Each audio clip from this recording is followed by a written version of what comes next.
نماز فجر ادا کرنے کے بعد جو بندہ یہ سورہ مبارک پڑھتا ہے وہ اللہ تعالیٰ سے قیمتی چیز بھی لے لے تو اللہ تعالیٰ خوشی خوشی سے ادا کر دیتا ہے۔ وہ سورہ مبارک یہ ہے: بسم اللہ الرحمن الرحیم، السلام علیکم ورحمۃ اللہ وبرکاتہ۔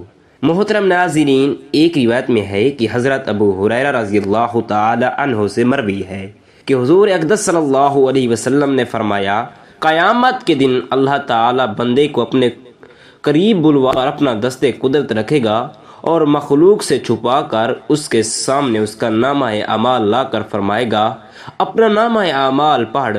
حکم خداوندی کے مطابق بندہ اپنا نامہ اعمال پڑھے گا اور نیکی کو لکھا دیکھ کر اس کا چہرہ چمک جائے گا اور خوش دل ہو جائے گا۔ اللہ تعالیٰ فرمائے گا، میرے بندے کیا تو اس کو پہچانتا ہے؟ بندہ عرض کر دے گا، ہاں پروردگار عالم، میں پہچانتا ہوں۔ اللہ تعالیٰ فرمائے گا، میں نے تیری نیکی قبول کی۔ بندہ فوراً سجدے میں گر پڑے گا۔ اللہ تعالیٰ فرمائے گا، اپنا سر اٹھا اور اپنے نامہ اعمال کو اور آگے پڑھ۔ اللہ تعالیٰ کے حکم کے مطابق بندہ اسے پڑھے گا اور برے اعمال لکھے دیکھ کر اس کا چہرہ سیاہ اور اس کا دل خوف زدہ ہو جائے گا۔ اللہ تعالیٰ فرمائے گا، میرے بندے کیا تو اسے پہچانتا ہے؟ وہ عرض کر دے گا، ہاں میرے رب، میں اسے پہچانتا ہوں۔ اللہ تعالیٰ فرمائے گا، میں تجھ سے زیادہ اسے جانتا ہوں، مگر میں نے تجھ سے یہ گناہ معاف کر دیے۔ اس طرح بندہ پڑھتا چلا جائے گا، نیکی کو پڑھے گا اور اللہ کریم کی طرف سے قبول ہو جانے کا فرمان سن کر سجدے میں گر جائے گا، اور برے اعمال کو پڑھے گا اور معاف ہونے جانے کا حکم سنے کر سجدے میں گر جائے گا، مگر مخلوق کو دیکھ کر معلوم نہ ہوگا کہ واقع کیا گزر رہا ہے، صرف اس کا سجدہ کرتا دکھائی دے گا۔ لہٰذا بعض لوگ آپس میں چپ کے کہیں گے کہ بشارت ہو اس بندے کو جس نے کبھی اللہ کریم کی نافرمانی نہیں کی۔ کسی کو معلوم نہ ہوگا کہ اللہ تعالیٰ کا اور اس کا کیا معاملہ گزرا ہے۔ حضرت ابو ہریرہ رضی اللہ تعالی عنہ سے مروی ہے کہ قزعہ قبیلہ کی بلی شاہ کے دو آدمی حضور اقدس صلی اللہ علیہ وسلم پر اسلام لانے کی دولت سے مشرف ہونے تو اس میں ایک راہ حق میں شہید ہو گیا اور دوسرا آدمی اس سے 1 سال بعد دنیا سے رخصت ہوا۔ حضرت ابو طلحہ رضی اللہ تعالی عنہ فرماتے ہیں، میں نے خواب میں دیکھا کہ بعد میں انتقال کرنے والا شہید سے پہلے جنت میں داخل ہو گیا ہے۔ میں اس بات سے بہت حیران ہوا۔ میں نے صبح کے وقت نبی کریم صلی اللہ علیہ وسلم سے اس کا ذکر کیا تو رسول اللہ صلی اللہ علیہ وسلم نے فرمایا، کیا اس دوسرے شخص نے شہید کے بعد رمضان شریف کے روزے نہیں رکھے؟ کیا دوسرے شخص نے 6000 رکعت اور اتنی رکعتیں 1 سال کی نماز میں ادا نہ کیں؟ صحابہ کرام بھی یہ 1 سال پہلے شہید ہونے والے کو 1 سال بعد فوت ہونے والے سے اچھا خیال کرتے تھے، لیکن نبی کریم صلی اللہ علیہ وسلم نے واضح فرما دیا کہ درجات کی بلندی اور جنت سے پہلے جانے کی سعادت اسے نصیب ہوتی ہے جس کے نامہ اعمال میں نیکیوں کی کثرت ہو، نمازیں اور روزے زیادہ ہوں، دیگر نیک اعمال کافی ہوں۔ بندہ مومن کو چاہیے کہ سب سے پہلے فرائض کی پابندی کرے، کیونکہ سب سے زیادہ قرب فرائض کی پابندی سے حاصل ہوتا ہے۔ جس طرح کی حدیث قدسی میں آتا ہے کہ جو شخص میرے کسی ولی سے عداوت یعنی دشمنی رکھے تو میں اس سے اعلان جنگ کرتا ہوں، اور میرے بندے کا کسی چیز کے ساتھ میرا قرب حاصل کرنا فرائض کی پابندی سے بڑھ کر مجھے محبوب نہیں ہے۔ یعنی سب سے زیادہ قرب خداوندی فرائض کی پابندی سے ہی ہو سکتا ہے۔ ایک بندہ مومن کی عمر جنتی زیادہ ہوگی، فرائض کی پابندی اور نوافل پر پیشگی اسے اتنا ہی بلند درجات تک پہنچا دے گی، جنتی توجہ اور عاجزی کے ساتھ وہ یہ عمل کرے گا، وہ اتنا ہی اللہ کریم کا مقرب بھی زیادہ ہو جائے گا۔ ان نمازوں کی وجہ سے وہ بہت ثواب اور بلند مقام حاصل کرنے والا بن جائے گا۔ حضور نبی کریم صلی اللہ علیہ وسلم حضرت سراقہ بن مالک کو دعا فرمائی تھی کہ تم کسری قیصر کے کنگن پہنو گے، لیکن وہ سراقہ اتنا غریب تھے کہ وہ سوچ بھی نہیں سکتے کہ مجھے کسی طرح یہ کنگن میسر ہوں گے۔ وہ وقت گزر گیا، وہ مکہ کی جانب ناکام ہی لوٹ رہا تھا۔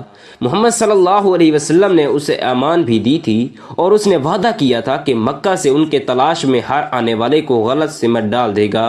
معاہدہ چلتے چلتے چونک گیا۔ محمد صلی اللہ علیہ وسلم نے مجھے کسری کے کنگن پہنانے کا وعدہ کیا ہے، بھلا کیونکہ اور کیسے ہو سکتا ہے؟ خود ان کا اپنا حال تو یہ ہے کہ اپنی قوم کی وجہ سے ترک وطن پر مجبور ہو گئے ہیں۔ آب و گیاہ میں تپتے ہوئے صحرا میں ایک پتھر کی آڑ میں دب کے بیٹھے تھے، سوائے ایک کے کوئی اور ساتھی یار و مددگار بھی نہ تھا، اور پھر 3-4 روز سے نہ جانے کسی غار میں چھپے بیٹھے تھے۔ کیا یہ غار کثری کے عظیم مالک اور بے پناہ طاقت کو اپنے اندر ہضم کر لے گا؟ کیا یہ آب و گیاہ تپتا ہوا مختصر ساتھ صحرا کثری کے وسیع و عریض سرسبز شاداب باغات کی غیر محدود املاک اور دریاؤں شہروں پر غالب آ جائے گا؟ کیا یہ مہاجر کثری کے بے پناہ دولت اور اس کی لاکھوں افواج پر غالب آ سکیں گے؟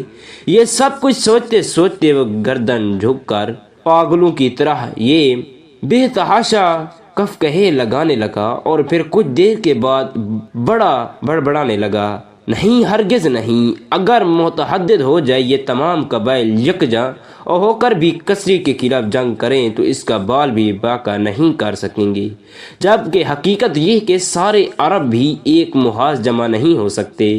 مفرقتان بکرو تغلب اور جس زیبائی کو بھلا کون یکجا کر سکتا ہے؟ کیا خوب وعدہ کیا ہے حضور اقدس صلی اللہ علیہ وسلم نے، خود تو اس قوم سے بھی نہ نپٹ سکے جس میں پیدا ہوئے، اور میرے لیے کثری کے کنگنوں کا وعدہ میری سمجھ میں تو کچھ بھی نہیں آتا، ساری قوم سے لڑائی مول لی ہے، اس طرح مجھے بھی پریشان کر گئے، یہ کثری کا ملک اور کنگن، تو کیا اس طرح کا خیال بھی ہمارے لیے جنوں سے کم نہیں؟ سراقہ ایک بار پھر پاگلوں کی طرح کہا لگانے رہا تھا۔ وقت گزرتا گیا، حضور محمد صلی اللہ علیہ وسلم نے مکہ فتح کر لیا، سراقہ بھی ایمان لے آیا، اور پھر وہ دن آ گیا کہ جب حضرت ابوبکر صدیق خلیفہ رسول صلی اللہ علیہ وسلم مقرر ہوئے، اور ان کے پردے کرنے پر حضرت عمر فاروق رضی اللہ تعالی عنہ مسند خلافت پر جلوہ افروز ہوئے۔ سراقہ وہ دشمن رسول نہیں، بلکہ وہ اب صحابہ رسول صلی اللہ علیہ وسلم میں شامل ہیں، دولت ایمان سے مالا مال ہیں، اور رسول اللہ صلی اللہ علیہ وسلم کے جانثاروں میں سے ایک عمر نے ابھی تک وفا کی ہے اور بقیت حیات ہیں۔ اس عمر میں انہیں شاید حضرت محمد صلی اللہ علیہ وسلم کی کثری کی کنگن والی بات یاد بھی نہ رہی ہو، ممکن ہے انہیں ان کنگنوں کے پہننے کا تصور بھی نہ کیا ہو کہ ایک دن گرمیوں کی اتنی ایک تپتی ہوئی دوپہر میں سراقہ رضی اللہ تعالی عنہ اپنے گھر میں آرام کر رہے تھے۔ حضرت عمر فاروق رضی اللہ تعالی عنہ کا سراقہ رضی اللہ تعالی عنہ اس ہی وقت قاصد کے ہمراہ دربار خلافت میرے پہنچتے ہیں۔ حضرت عمر فاروق رضی اللہ تعالی عنہ کا چہرہ خوشی سے تمتما رہا ہے، اور وہ دہنے ہاتھوں میں کچھ لیے بیٹھے ہیں۔ سراقہ رضی اللہ تعالی عنہ نے دیکھ نہ سکے کہ کثری کی عظیم سلطنت فتح ہو چکی ہے۔ امیر المومنین نے سراقہ سے مخاطب ہوتے ہوئے فرمایا، سراقہ، کیا تمہیں اس غار اور پتھر کی آڑ میں بیٹھے ہوئے رسول اللہ صلی اللہ علیہ وسلم کی کنگن اور کثری کی بات یاد ہے؟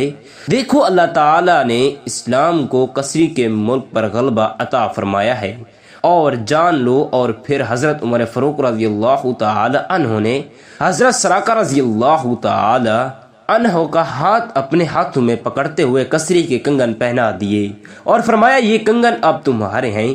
اللہ اکبر، بے شک تمام تعریفیں اللہ ہی کی ہیں۔ اس نے یہ کنگن ہر مصر کے ہاتھ سے اتروا کر بنی ادلیج کے ایک عربی سراقہ رضی اللہ تعالی عنہ کو پہنا دیے۔ اے سراقہ رضی اللہ تعالی عنہ، دیکھو، وہی بے یار و مددگار مہاجر اس کثری اور کیسر پر غالب آ گئے ہیں جن کا دنیا میں کوئی ہم سفر نظر نہ آتا تھا۔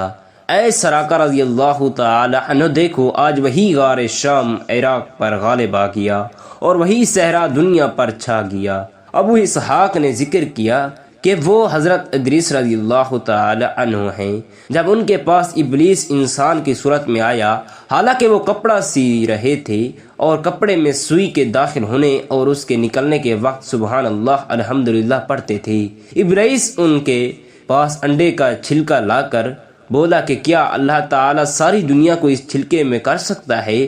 تو انہوں نے اس کے جواب میں فرمایا، اللہ تعالیٰ ساری دنیا کو اس سوئی کے ناکے میں کر سکتا ہے، اور اس کی ایک آنکھ میں سوئی بھونک دی تو وہ کانا ہو گیا۔ اب اس کا اسحاق کہتے ہیں کہ یہ واقعہ اگرچہ رسول اللہ صلی اللہ علیہ وسلم سے مروی نہیں، اللہ دنیا کو چھلکے کے برابر چھوٹا کر دے اور دنیا کو اس میں کر دے، یا چھلکے کو بقدر دنیا بڑا کر دے اور دنیا کو اس چھلکے میں کر دے، تو میری جان کی قسم اللہ تعالیٰ اس پر اور اس سے زیادہ اس پر قادر ہے۔ اور بعض مشائخ نے فرمایا حضرت ادریس علیہ السلام نے لہٰذا اس کی آنکھ چھید کر اس کو سزا دی، اور اس جیسے سائل کی یہی سزا ہے۔ وہ بھی ممبا فرماتی ہیں اللہ تعالیٰ نے جب آدم علیہ السلام کی توبہ قبول فرمائی تو مکہ مکرمہ کی جانب چلنے کا حکم دیا۔ آپ جہاں قدم رکھتے سبزہ پیدا ہو جاتا، زمین پر پہنچ کر آدم علیہ السلام زارو قطار روتے رہتے، فرشتے شریک غم بنتے، اور اللہ تعالیٰ نے سکون آدم علیہ السلام کے لیے جنت سے خیمہ بھیجا جسے عین کعبہ کی جانب پر نصب کیا گیا، جو آدم علیہ السلام کے سکون کا سبب بنا۔ کعبہ شریف کے تعمیر کا پہلا مرحلہ حضرت آدم علیہ السلام کی تخلیق سے 1000 سال پہلے فرشتوں نے تعمیر کیا۔ ازرقی فرماتی ہیں سیدنا زین العابدین رضی اللہ تعالیٰ عنہ نے سوال کیا طواف بیت اللہ شریف کا آغاز کیسے ہوا؟ تو آپ نے فرمایا جب اللہ تعالیٰ نے تخلیق آدم علیہ السلام کا ارادہ فرمایا اور فرشتوں سے اس کا ذکر کیا تو فرشتوں نے کہا یا اللہ ہم زیادہ حقدار ہیں۔ بارگاہ مقدس سے جواب ملا میں وہ کچھ جانتا ہوں جس کا تمہیں علم نہیں۔ ملائکہ نے محسوس کیا کہ اللہ تعالی ناراض ہو گیا ہے۔ 3 ساعت تک عرش کا طواف کیا اور عجز و انکساری میں مصروف رہے، پھر ان پر نظر رحمت فرمائی اور انہیں بیت المعمور کے طواف کا حکم دیا۔ پھر فرشتوں نے فرمایا گھر بنا کر جس طرح فرشتے بیت المعمور کا طواف کرتی ہیں اسی طرح زمین پر میرے بندے بھی اس گھر کا طواف کریں۔ کعبہ شریف کے خلاف پہلی بغاوت کعبہ اطہر کی مرکزیت کے خلاف پہلی ناکام تدبیر جو تاریخ میں ملتی ہے وہ جمع عمل امیری کی یہ ہے۔ بادشاہ تھا بنی لحان کے قبیلے حزیل کے افراد نے اسے بہکایا کہ کعبہ گرا دے اور اس کی جگہ ایک گھر تیار کرے تاکہ حجاج کرام تیری طرف متوجہ ہو جائیں۔ ان کی اس تحریک پر تبا بادشاہ کو کہتی ہیں تبا نے کعبہ شریف کو گرانے اور نیا مکان بنانے کا ارادہ کر لیا۔ اس ارادے کے ساتھ ہی اچانک اس پر اور اس کے لشکر پر اندھیرا چھا گیا۔ سخت آندھی نے گھیرا، المار یہودی و نصاری کو اکٹھا کیا۔ اس ناگہانی آفت کے بارے میں پوچھا۔ علماء نے کہا کہ کہیں تو نے بیت اللہ شریف کے خلاف کوئی منصوبہ تو نہیں بنایا؟ تبا نے کہا مجھے حاضریوں نے کہا ہے کہ کعبہ گرا دوں اور نیا گھر تعمیر کر دوں۔ علماء نے کہا قبیلہ حزل کے لوگ تیری ہلاکت چاہتے ہیں۔ اس مصیبت سے بچ نکلنے کا صرف یہی ایک طریقہ ہے کہ کعبہ کے خلاف ایسے ارادے کو ختم کرو اور کعبہ انور کی عظمت کو ملحوظ رکھو۔ کعبہ کو غلاف پہناؤ، وہاں قربانی دو، کعبہ والوں سے حسن سلوک کرو۔ علماء کے اس مشورے پر تبا نے نیت بدل لی تو ساتھ ہی حالات بدل گئے۔ اندھیرا ختم ہو گیا، آندھی رک گئی۔ تبا کئی دنوں تک روزانہ 100 جانور ذبح کرتا رہا اور اس نے غلاف بھی پہنایا۔ جعفر بن محمد نے اس واقعے تبا کو اس طرح بیان کیا ہے کہ تبا نے جب کعبہ اللہ گرانے کا ارادہ کیا رات نے ان سے سویا، صبح اٹھا تو آنکھیں رخساروں پر لٹکی ہوئی تھیں۔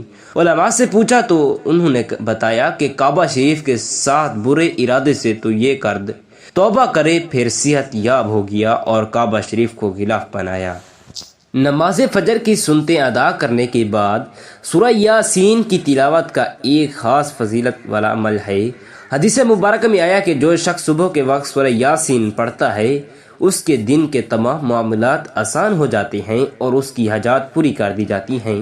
اگر بندہ اخلاص کے ساتھ اللہ تعالیٰ سے دعا کرے تو اللہ تعالیٰ اس کی دعا قبول فرماتی ہیں۔ سورہ یاسین کے فضائل میں یہ بھی آتا ہے کہ یہ ہر مقصد کو پورا کرنے میں مددگار ہے، بشرطے کہ دل سے یقین اور اللہ کی رضا کے لیے پڑھا جائے۔ اس عمل کو اس نیت سے کریں کہ اللہ تعالیٰ آپ کو دنیا اور آخرت کی بھلائی عطا کرے۔ اللہ تعالیٰ سے دعا ہے کہ اللہ تعالیٰ ہمیں مرتے وقت کلمہ طیبہ پڑھنے کی توفیق عطا فرمائے۔ آمین ثم آمین۔ جزاک اللہ خیرا کثیرا۔